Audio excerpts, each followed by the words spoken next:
Oye, Mónica, ¿sabías que en Suiza es ilegal tener solo un cobayo? Esos cuyí. Tal como lo oyes, no es que los suizos odien a los cuyis, al contrario, los adoran tanto que han decidido que siempre deben tener un amigo. Tal parece que estos pequeños roedores son tan sociables que el gobierno suizo decidió que no es ético que vivan solos. Oh, es que los cuyos son muy tiernos, ¿cierto? Son tan peluditos. Y los suizos en realidad son increíbles, ¿no? Ahora, imagínate si aquí en Chile pudiéramos aplicar esa misma regla con nuestros perros y nuestros gatos. Aquí en Chile, pero si ya lo hacemos, ¿no has visto la cantidad de perros y gatos que andan por la calle? Nunca andan solos. Es cierto.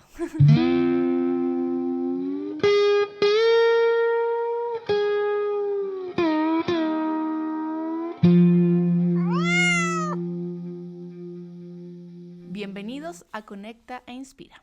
Somos Mónica ¿Y Enzo? y estamos aquí para compartir nuestras experiencias en la misión, en esta hermosa misión de criar a nuestros hijos en la fe, especialmente en esos años aterrorizantes y desafiantes que son la adolescencia. El episodio de hoy es un llamado a la acción. No podemos seguir viviendo en piloto automático con hijos adolescentes. La fe, la vida espiritual de nuestros hijos, requiere de actos que sean deliberados, que sean planificados. Hoy vamos a explorar cómo podemos hacer esto. Hubo un momento en nuestra familia en el que nos dimos cuenta de que nuestra rutina de fe, lo que acostumbrábamos a hacer cada día con nuestros hijos, juntos como familia, ya no estaba funcionando de la misma forma. Lo que antes parecía que era suficiente, como ir a la iglesia los domingos, como tener conversaciones acerca de Dios, estudiar la Biblia, de repente dejó de serlo. Nuestros hijos nos dimos cuenta que estaban cambiando y el cambio fue muy brusco, muy dramático, fue como de un momento a otro. Y nos dimos cuenta que necesitábamos cambiar nosotros también, en la manera en que guiábamos a nuestros hijos en este camino de la fe. Mm. Nosotros escribimos un libro el año pasado, en junio del año pasado, que se llama Corazones Valientes, y gran parte de lo que vamos a conversar hoy día está basado, volvimos a revisar lo que habíamos escrito en ese libro. Ahí hacíamos una ilustración respecto al hecho de que los hijos eran como una acción que nosotros íbamos descifrando de a poco, un desafío que íbamos descifrando de a poco. Eh, y que en la medida que llegaba a cierta edad, por ejemplo los 7 u 8 años, uno sentía que como que tenía que todo descifrado. Ya sabía cómo se comportaba, ya sabía qué le gustaba, qué no le gustaba. Y eso naturalmente a los padres los motivaba a vivir en piloto automático. Porque cuando algo está funcionando, uno no reflexiona sobre las cosas que funcionan. Y poníamos este ejemplo del televisor o de cualquier instrumento de la casa, que si funciona uno lo prende y lo apaga nada más, no está pensando en cómo funciona o en las características que tiene o en cómo setearlo, ¿ya? Porque está funcionando. Hace lo que yo quiero cuando yo lo necesito, ¿ya? No sé si es bueno el ejemplo o no, o la analogía o no, pero en el caso de los hijos, hay un periodo en la vida en que uno logra ese conocimiento y uno siente que las cosas van funcionando. En el caso que las cosas hayan salido bien, yo sé que hay padres que tienen muchos desafíos también a esa edad, 7 8 años, pero las cosas que hayan salido bien, uno los levanta, van al colegio, el domingo se preparan para la iglesia y no hay muchas preguntas, no hay muchas cosas que modificar. Y naturalmente como padres tenemos tantas cosas que hacer que no es que tengamos un acto deliberado ahí, de decir, mira hijo, vamos a hablar de esto o vamos a discutir aquello. Porque está funcionando. Uno va viendo que está funcionando. Tienen amigos en la iglesia, en el mejor de los casos. Son parte de una comunidad. Y las cosas, en ese momento, insisto, si las cosas han funcionado bien, parece ser que no hay que hacer un acto deliberado de cambio. Porque no ha llegado ninguna necesidad para que eso sea así. No sé si tú piensas que es como lo que nos pasó en ese momento con los niños. Yo creo que sí, porque cuando ellos son más pequeños, en realidad el trabajo que uno tiene es como de enseñarles, no sé, desde que son pequeñitos a hablar, a caminar, a comer solo. Es como un desarrollo que es más o menos sencillo, más o menos digo, porque es como muy natural. Orgánico, Es claro. muy orgánico, tiene mucho que ver con las etapas en que él va creciendo. Después cuando tiene 7, 8, es ir corrigiendo un poquito conducta, ir poniendo, no sé, pues fortaleciendo las buenas, llamando atención cuando no son tan buenas o malas deliberadamente. Entonces, sí, es como un trabajo como de ir moviendo como perillitas así. Pero Pequeños ajustes, claro. como pequeños ajustes que tienen que ver generalmente en la edad más temprana con la conducta, con que aprendan a hacer las cosas solo y ese tipo de cosas. Pero cuando llega la adolescencia es como una transformación total. Entonces como que en realidad ya no entendemos cómo funciona este artefacto, Sí, sí, por sí. decirlo de alguna forma. Sí, todo lo que yo hacía antes ahora no funciona. Claro, Yo generalmente ponía un estímulo y de parte del niño respondía generalmente siempre de la misma claro. forma. Pero después la adolescencia ya no es que responda de una forma distinta, sino que además es o sea, es como cada vez que el estímulo ocurre, cada vez va a responder de una forma distinta. Entonces no es solamente que ahora te diga que no, sino que un día te va a decir que no, un día te va a decir que sí, un día te va a decir quizá, un día va a estar arriba, un día Claro. abajo. Entonces como miles de alternativas de una posible de respuesta que este adolescente te puede dar. Muy distinto a cuando era un niño. Entonces ahora como que las variables, sí, tenías 5 variables, pero ahora se transforman en 1000. Entonces ni siquiera es algo como racional de aumento, sino que es una cosa totalmente distinta. Sí, sí. Y entonces hay reacciones que son esperables en ese momento. Eh, creo que creo que la primera, la más inmediata, es mucha frustración. Eh, lo que muchas veces depende del carácter de cada individuo, lleva a veces, por ejemplo, la ira. Hay padres que esa frustración les produce ira. Mm. Eh, hay padres que, por ejemplo, esa frustración les produce frialdad emocional, como que se distancian emocionalmente de su hijo adolescente porque sienten que hay una barrera ahí. Hay padres que esa frustración les produce un acto de sobreprotección. Entonces empiezan a sobre intervenir, por decirlo de alguna forma. Y si un estímulo no funciona, ponen dos o ponen tres. Entonces, si antes le gustaba que yo le diera un panqueque el sábado, yo ahora le doy 10 panqueques o le doy panqueques todos los días, ¿ya? Mm. Para ver si funciona. Entonces, dependiendo de cada forma, cada carácter o personalidad de los padres, es como se va reaccionando frente a esta natural frustración que produce el hecho de no tener lo que tú describes bien, Moni, de no tener esa reacción esperable, ¿ya? Esa secuencia que se perdió, por decirlo de alguna forma. Yo me levanto, yo hablo, yo digo buenos días, hijito, y mi hijo me dice, hola, mamá.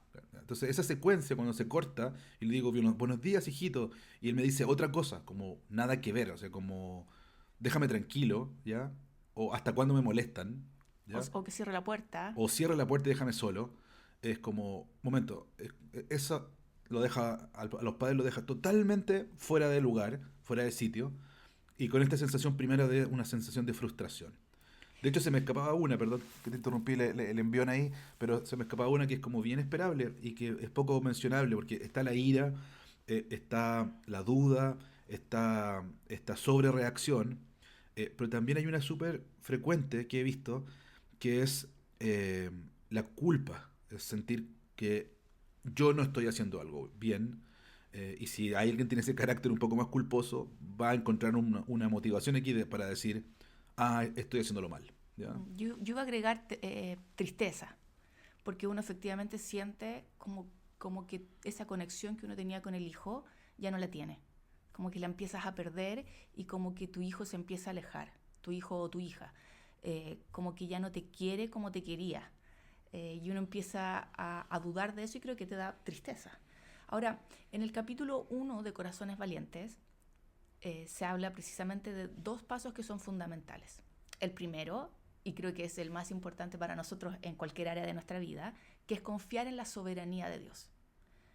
Ahora, eso no significa que nosotros nos vamos a sentar y vamos a esperar que las cosas ocurran, no sé, de forma automática o mágica. Así como yo me siento, confío y las cosas se van a dar. No. Como una plantita, si yo la dejo y confío que va a estar bien, la plantita si no la riego se va a secar igual. No, no puedo creer que diste el ejemplo de la plantita. Es un recurso, yo sé que es corriente, pero funciona. Y por eso lo vuelvo a decir, funciona. Entonces creo que en esto sí, tenemos que confiar en la soberanía de Dios, pero no creamos que las cosas van a ocurrir automática y mágicamente. Y ahí es donde entra el segundo paso, que debemos dejar ese piloto automático y ser deliberados en nuestro trabajo como padres.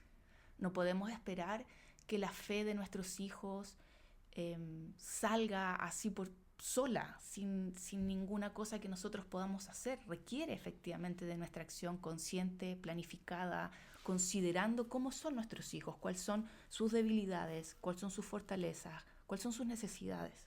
Mm, claro, el tema es que, como decíamos al principio, am, por un tiempo o por un momento sí fue automático. Eso es lo que pasa, que por Sí, un momento largo en la vida de ellos sí fue automático en términos de que era como decíamos, como este sistema que se echó a andar y que funcionaba, que sencillamente había que cargarlo nada más de alimento, de afecto, de pequeñas modificaciones para no hagas eso, haz esto otro. Y había un niño, y volvemos a decir, en el caso ideal, había un niño receptivo, una niña receptiva, que decía, te reconozco como autoridad, me someto a esa autoridad tuya, y si tú dices que no es bueno comer con la mano, eh, ok, lo voy a asumir. A ver, no siempre lo va a hacer de buena gana, o a veces se podía enojar también, o ponerse a llorar, o qué sé yo, o tener alguna manifestación de su frustración, porque eso también le producía frustración, pero en definitiva, esa pequeña intervención tenía buen resultado. sí. Entonces daba mucho fruto, ¿ya? Am, y no teníamos que tener un plan entonces tan elaborado, o sea, era como cotidianamente volver a repetir la rutina. Cuando decimos lo del plan, queremos ser súper enfáticos con eso, porque lo que está diciendo Mónica es efectivo en términos de que es, si queremos tener a esa edad hijos adolescentes que tengan una vinculación con la espiritualidad, con la fe, con su crecimiento espiritual, que sea fructífero, vamos a tener que sentarnos como padres, las iglesias se van a tener que sentar como iglesias, ¿ya? Los líderes, los pastores, los padres de la iglesia van a tener que sentarse y decir, ok, ¿cómo vamos a hacer esto? ¿Ya? Vamos a tener que tener un plan deliberado para poder decir, ¿cómo vamos a hacer esto? ¿Cómo vamos a fortalecer la fe en estos adolescentes, ¿ya? En nuestra vida. Eh, entonces, ese acto deliberado, que a veces parece un poco mecánico y la gente le tiene, sobre todo el cristiano eh, más carismático, le tiene como recelo al hecho de diseñar cosas, porque parece poco espiritual, por decirlo de alguna forma. Entonces uno dice, no, yo fluyo, ¿ya? Como que si fuese mejor fluir que planificar.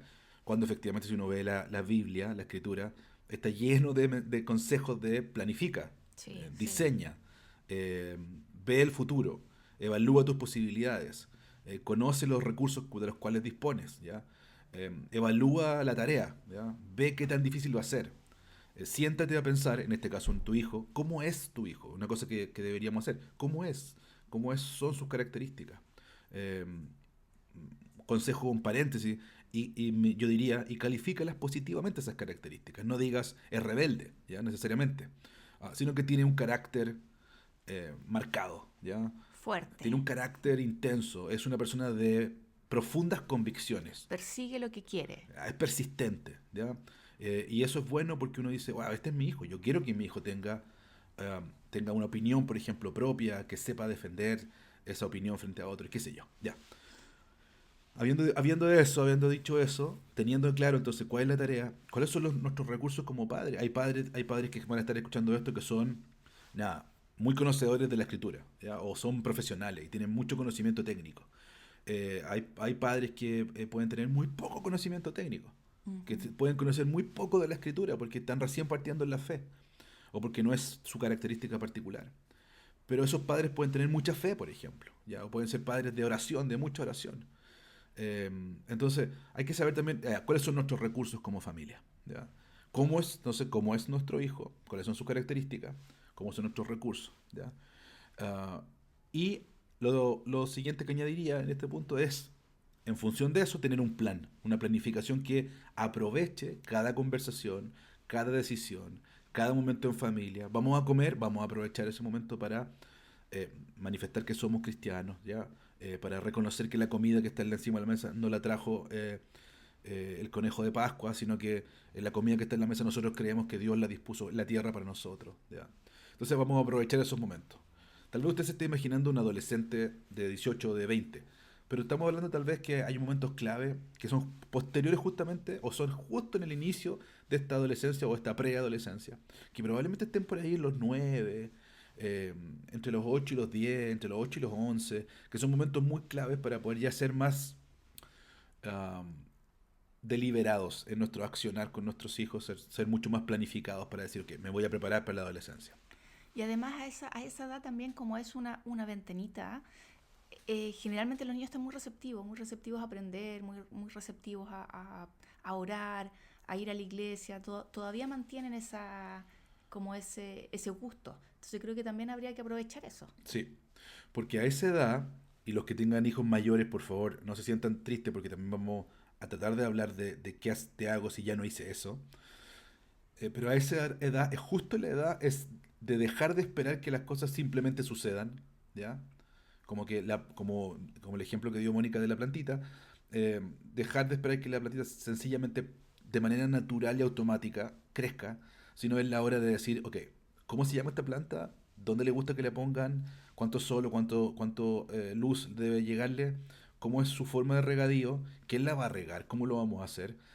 ¿Y cuáles son si es que tiene alguna deficiencia producto de la vida, porque la vida no es perfecta, y tal vez se hayan producido producto de miles de cosas. Yo trabajo en esos ambientes y puede haber bullying, puede haber soledad, puede haber tristeza, puede haber una depresión. Entonces, ¿cómo voy, si es que hay una deficiencia en ese sentido, cómo voy a corregirla? Y nuevamente, siguiendo el extraordinario ejemplo, analogía de la plantita, porque una amistad es como una plantita. Siguiendo el ejemplo de la plantita, tal vez haya momentos en que tenga que tal vez pedir ayuda entonces a terceros, a un especialista, a materiales, a contenidos, a información que sea especial. Entonces, uno dice, me tengo que levantar nomás y soy papá. No, a veces hay que ir a un seminario, a veces hay que ir hay que comprar un libro, Claro hay que que ir a sí. hablar con un padre de la iglesia, Ujú. y decir, ok, necesito que alguien me ayude. La Biblia habla acerca por ejemplo, en el caso de las mujeres, cómo las mujeres mayores tienen que ayudar a las más jóvenes, ¿ya? Entonces, tengo que ir a hablar con una mujer. ¿Con quién voy a hablar? Bueno, primero hable con la que le fue bien, ¿ya? Y después hable con la que le fue mal también, ¿ya? Para ver qué cosas no hacer, ¿ya? Es válido y es Sí, súper por importante. A supuesto. veces uno deja de pasar esas oportunidades y más bien las mira como diciendo, oh, lo que hace. Y en realidad creo que es una gran oportunidad para crecer también Claro, y para aprender cómo no hacer las cosas. claro. Y si la persona es humilde, te va a decir, mira, yo me equivoqué aquí. Yo di mucho, yo entregué mucho. Yo le compré todo lo que quería. No sé, lo que te diga y uno dice, wow, sí es cierto. ¿Qué padre no teniendo los recursos no lo va a hacer? Decir, no, no, no te lo voy a comprar. ¿Por qué no? Entonces, es difícil y requiere una disciplina, un diseño, ¿ya? Entonces, hable con personas de toda índole, personas en el mundo práctico, o sea, que lo hayan hecho bien y mal, personas en el mundo teórico, que conozcan la teoría de esto, traiga todo tipo de conocimiento a su mesa para poder tener estrategias. Am, en ese sentido, un paréntesis muy breve, seleccione bien qué va a hacer, no se base solamente en un video que vio en Instagram, en 30 segundos o en 15 segundos de un video. Porque puede ser incluso que sea bueno lo que diga ese video, pero está descontextualizado, ¿ya? Porque no es posible contextualizar un conocimiento en 15 segundos. Es posible gritarlo y desaparecer, pero está descontextualizado. Y en ese sentido, ese argumento puede ser, puede ser frustrante, porque puede ser que no le resulte, sencillamente porque le faltan partes a ese conocimiento. Así que bueno, vamos a tomar eso en el siguiente segmento que nos queda del podcast. Antes les contamos qué hacemos nosotros en Conecta e Inspira. En Conecta e Inspira hemos visto cómo este enfoque planificado y deliberado marca efectivamente la diferencia. Organizamos actividades y encuentros que no son solo para pasar el tiempo, sino para provocar una reflexión profunda y un crecimiento espiritual en los jóvenes. Por ejemplo, en nuestras intervenciones urbanas, cada acción está pensada para desafiar, inspirar y guiar a los adolescentes hacia una fe más robusta. Sabemos que los adolescentes son capaces de entender y responder a temas profundos, lo sabemos, pero necesitan que nosotros, como padres, líderes, les demos la herramienta y el espacio para hacerlo. Y esto no ocurre por accidente, por eso hablamos de planificar. Así que este es el resultado de acciones que van secuencialmente puestas para crear de manera consciente, para crear oportunidades para que ellos experimenten la fe, y para que también la puedan compartir con otros. Y para eso existe Conecta e Inspira. Conecta e inspira. Fomenta el diálogo intergeneracional e interreligioso. creando puentes entre cristianos y no cristianos a través de actividades y encuentros culturalmente relevantes. Queremos que los jóvenes vivan vidas plenas. Para eso creamos eventos en espacios públicos que abordan temas trascendentales, ayudándolos a crecer espiritual y emocionalmente. Formamos a equipos locales, implementando estrategias que promueven el diálogo y la colaboración, fortaleciendo el tejido social y espiritual. Creamos contenidos educativos en diversas plataformas, llegando a los jóvenes donde y cómo están. Únetenos en la misión de conectar e inspirar a toda una generación. Únete a Conecta e Inspira. Bueno, ya volvimos y queremos proponerle tener un segmento especial en esta último tercio de lo que podemos conversar respecto a cómo fortalecer la fe en los hijos adolescentes. Y queremos hablarles de algo que nosotros creemos que enfrentamos como padres todo el tiempo. Al principio dijimos que este descubrimiento de tener un adolescente en casa, de tener de esta extrañeza que nos produce, su respuesta, su forma de interactuar con nosotros, que es distinta a la que era probablemente una semana atrás, muchas veces hace aparecer en la casa, y esto lo digo en términos metafóricos, hace aparecer en la casa los fantasmas del miedo, ¿ya? En el libro Corazones Valientes, yo dedico un apartado especial a este tema porque sé o he visto en mis atenciones particulares, cuando he atendido padres como psicólogo, he visto cuán paralizante puede ser el temor cuando intentamos guiar a nuestros hijos en la fe. Si hay que tener una cosa que marque efectivamente el éxito, diría yo, de un padre, de una madre que están trabajando con un hijo adolescente sirviéndolo, es el hecho de que esos padres sean valientes, ¿ya? Y en ese sentido, lo que yo más he visto con más frecuencia es efectivamente el hecho de que el corazón de los padres se enfría de temor. Y ese temor que se apodera de ellos los inmoviliza. A mí personalmente me pasa que cuando estoy atemorizada o bajo mucha ansiedad, es justamente lo que me pasa. Me inmovilizo, me quedo como congelada. Y es algo que efectivamente tenemos que mirarnos al espejo y golpearnos las mejillas y decir, despierta, despierta.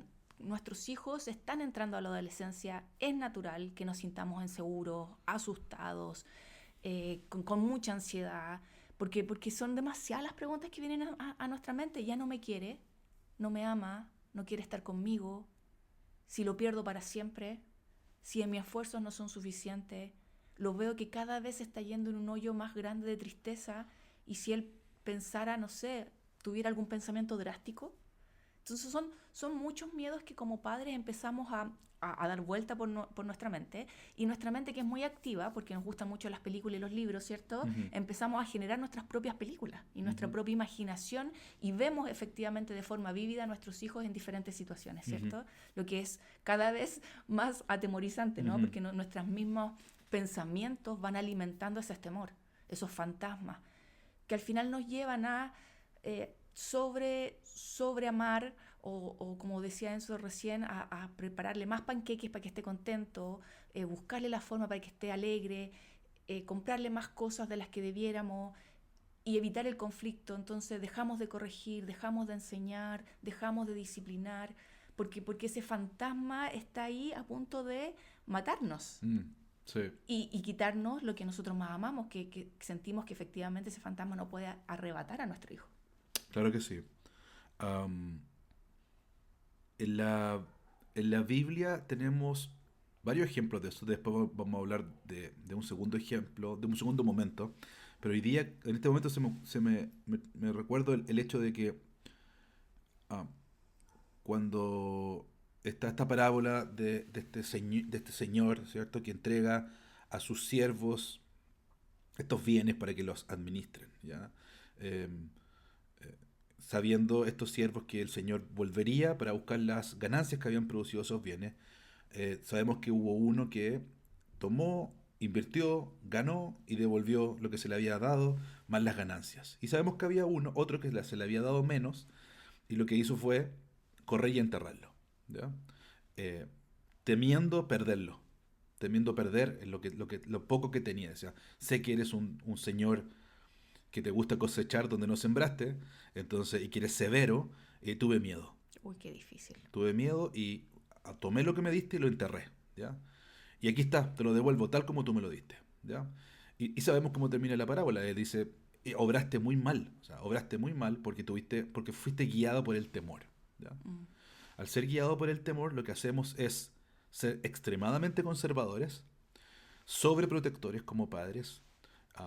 Tenemos temor a perderlo, así que mejor que no se inscriba a ningún curso, que no vaya a ninguna parte, que no, que se quede en la casa, ¿cierto? Mejor que juegue juegos de video todo el día, o porque ahí al menos lo estoy viendo.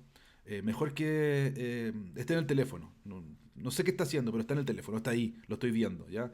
Y no corro el riesgo de que pase lo que pase en la televisión cuando vea las noticias, ¿no? De que alguien lo rapte, de que alguien lo mate, de que él mismo conozca a un mal amigo y se vaya y no lo vea nunca más. Prefiero que esté ahí, ¿ya? Si nos regimos por esta parábola, el Señor dice, probablemente la evidencia que vemos es que al que se le dio mucho, los que somos padres se nos ha dado mucho, tenemos que tomar lo que nos dio el Señor y producir más. Eso quiere decir que tenemos que hacer que esos hijos fructifiquen, lleven mucho fruto. Un gran desafío, Ya. súper desafiante. Y para eso tenemos que arriesgar. ¿Ya? Para eso tenemos que arriesgar, y estoy seguro que en esta parábola lo no dicho es que esta persona planificó lo que iba a hacer. Pero se arriesgó también. Se arriesgó a decir, ok, puede ser que lo pierda todo. Sí, puede ser. Cada vez que le damos un beso a nuestro hijo adolescente en la mañana, no sabemos. Lo que pasa entre que se fue y volvió es una caja negra para nosotros. No sabemos qué va a pasar. No estamos al lado para poder controlar. Y si alguien le dice algo, y si alguien lo asalta, sobre todo en ciudades grandes como nosotros estamos hablando hoy día desde Santiago, ciudades grandes que están llenas de peligros por todos lados. Entonces, el miedo, inmovilizarse, nunca ha sido algo que la Biblia, ser conservador, por decirlo de otra forma, ser extremadamente conservador, no es algo nunca que en la Biblia se premie. Digo, uff, hiciste súper bien, qué buena movida la que hiciste de guardar, porque al final me devolviste lo mismo que te entregué. Sino que dice que fue severamente castigado por esa acción, ¿ya? Y lo que yo he visto en los padres es que se inmovilizan, prefieren no hacer nada, y cada vez que tienen la necesidad, por ejemplo, de, como decías tú, disciplinar es arriesgarse, porque yo puedo perderlo si lo disciplino. Él puede enojarse conmigo, ¿ya? Entonces, cuando se enfrentan a esa necesidad, como lo hacen en función del miedo, se entierran, ¿ya? Y dicen, nada, no voy a disciplinar, no le voy a decir qué estás viendo en el teléfono, ¿ya? No quiero que te juntes con esa niña, ¿ya? ¿Por qué llegaste a esta hora y no a esta otra que te dije? Vas a perder un beneficio, ¿ya? Entonces, ¿por qué? Porque uno está funcionando en función del miedo. Y el otro día escuchaba, paréntesis muy grueso, escuchaba a una persona a una actriz, nada que ver, a una actriz, hija de un productor musical famosísimo, Quincy Jones, que ella decía que, claro, le preguntaban cuál es el mejor. Imagínate ser hija de Quincy Jones. Creo que por Thriller Quincy Jones tiene como 43 discos de platino, solo por Thriller, así como, y ese es tu papá. Y obviamente en la entrevista le preguntaban podrías darnos uno de los consejos que tu papá te dio, porque ser hija de él es muy difícil y de ahí partir de ahí es muy difícil. Entonces ella decía, bueno, no me demoro ni un segundo en recordarlo. O sea, mi papá siempre me decía, hagas lo que hagas, asegúrate de no estar siendo guiada por el temor, sino por el amor, ¿no?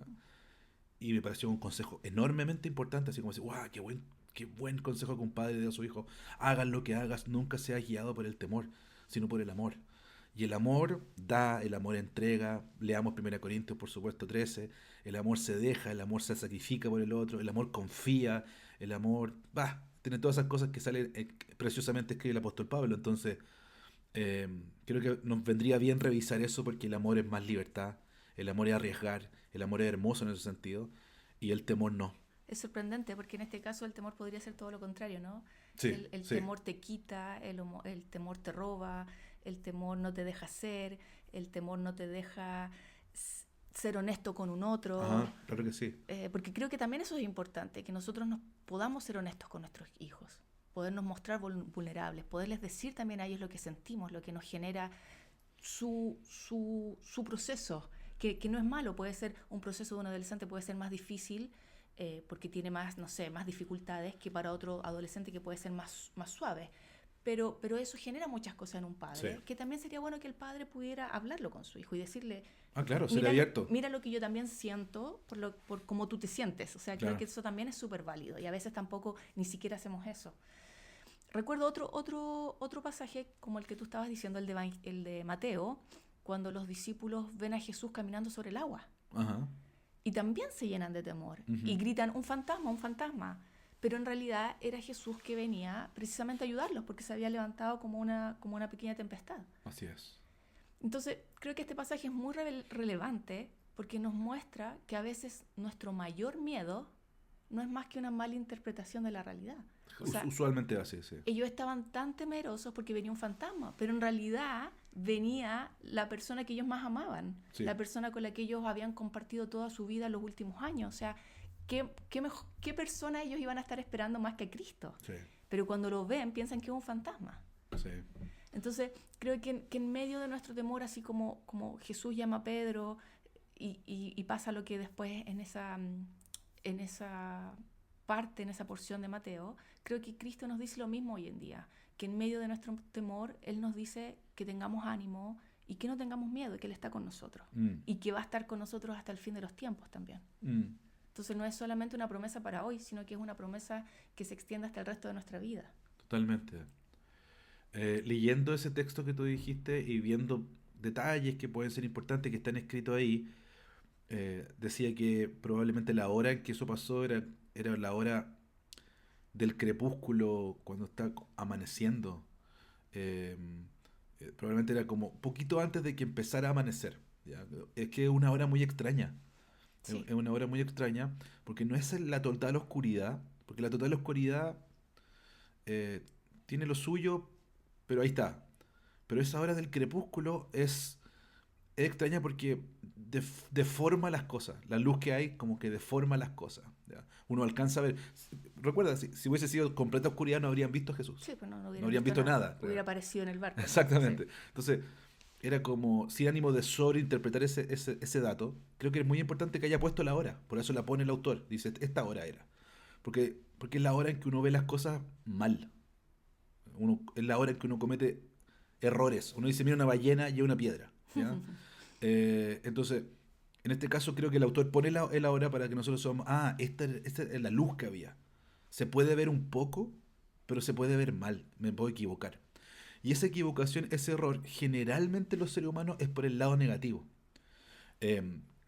No tendemos poco a equivocarnos para el lado positivo. Así como, pensé de manera súper optimista.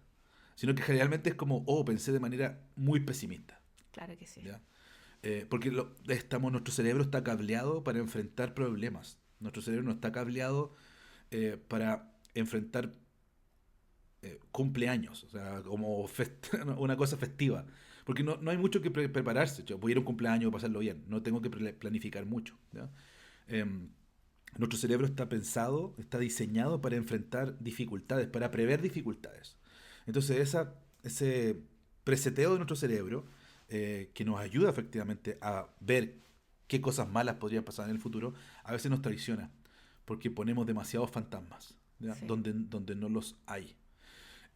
Ahora, si eso nos sirviese como padres para poder prepararnos frente a todas las eventualidades, hasta podría ser una ayuda. Es decir, bueno, gracias que pensé en todas estas cosas malas con mi hijo, lo hice bien.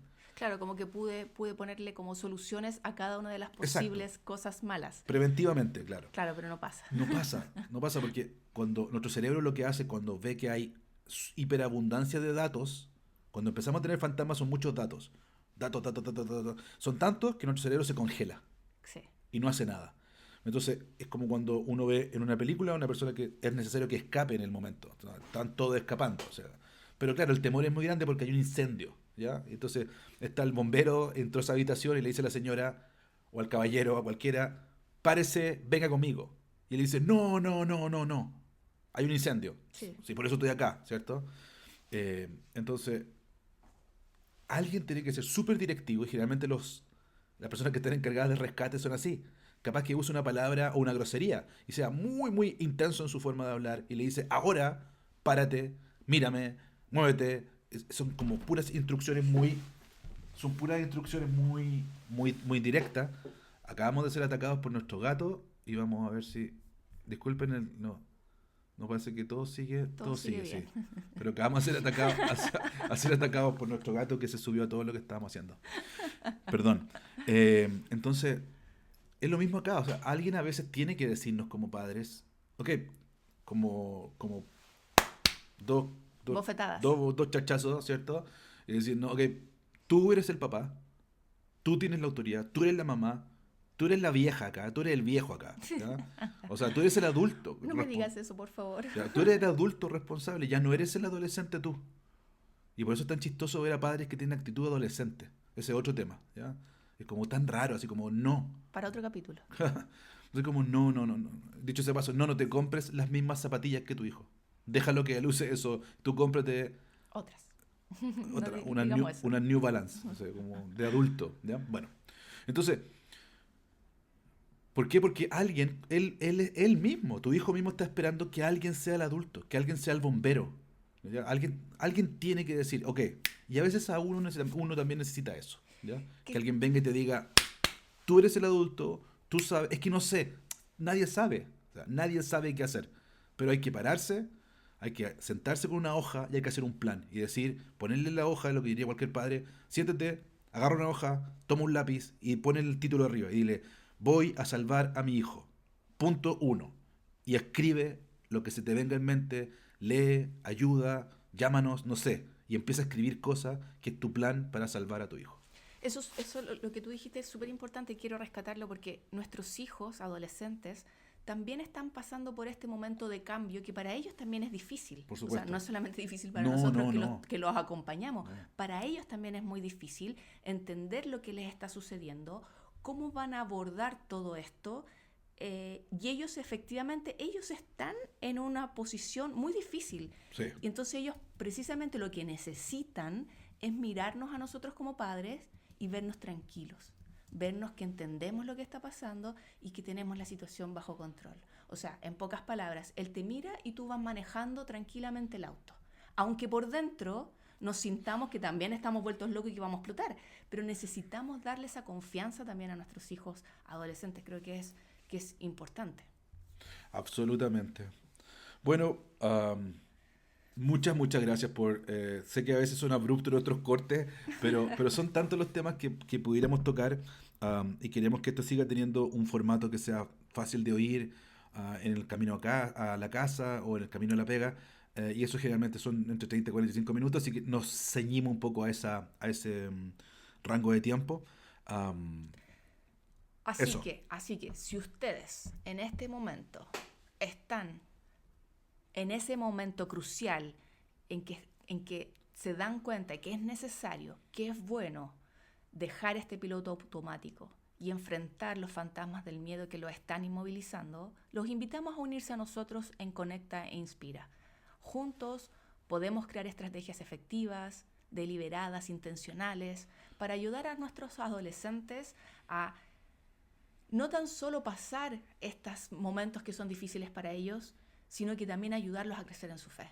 Es un momento muy crucial en donde ellos empiezan a tomar su fe en sus propias manos y necesitamos también ayudarles a que ellos puedan lograr eso. Así que visiten nuestras redes sociales, @Conecta e Inspira, o también nos pueden conectar directamente. Estamos aquí para apoyarlos. Hoy hemos hablado sobre la importancia de dejar el piloto automático y enfrentar los fantasmas del miedo cuando se trata de guiar a nuestros adolescentes, a nuestros Gen Z en la fe. No podemos permitirnos ser pasivos en este tema, así que necesitamos que ustedes y nosotros seamos muy intencionales. Si eres padre, si eres líder, si eres un profesor, si eres un maestro, si tienes contacto con personas de la generación Z, los adolescentes que hemos mencionado hoy día, únete a la idea de diseñar, de ser intencional, planificado y presente en cada momento de la vida espiritual de las personas que tú estás sirviendo. Gracias por acompañarnos en este episodio de Conecta e Inspira. Nos vemos en el próximo capítulo, así que nos vemos la próxima semana.